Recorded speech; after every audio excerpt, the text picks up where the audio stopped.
بسم اللہ الرحمن الرحیم۔ بیت اللہ دنیا کے مسلمانوں کی عقیدت کا مرکز ہے۔ اہل ایمان کے لیے دنیا میں کعبہ عرش الہی کا پرتو ہے، اللہ تعالیٰ کی رحمتوں اور برکتوں کا مرکز اور معدن ہے۔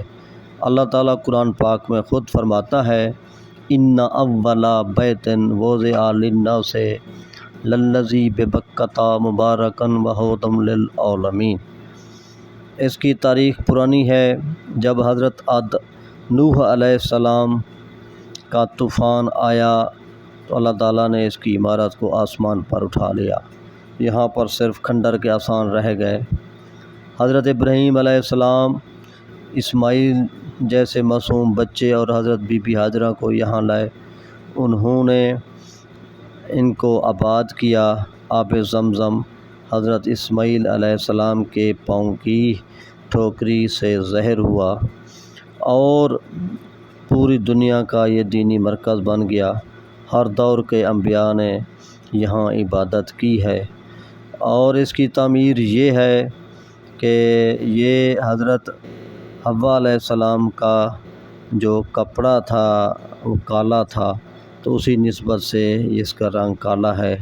ویسے لوگ اس کا رنگ بدلاتے رہے ہیں، لیکن پھر بھی یہ آج تک اسی کالے رنگ میں موجود ہے۔ اس میں روحانیت ہے، نورانیت ہے، کائنات کی مرکزیت اس میں موجود ہے۔ اس کو مختلف لوگوں نے تعمیر کیا ہے۔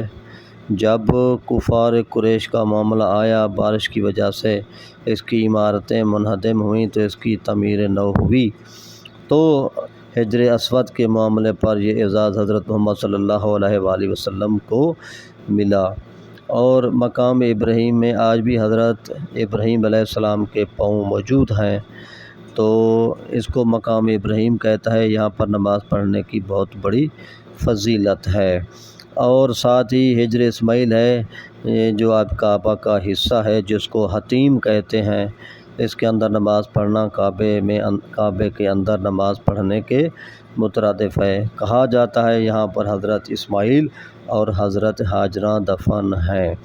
بہرحال جب اس کا نقشہ بنا تو یہ حضرت جبرائیل علیہ السلام بنا کر لائے۔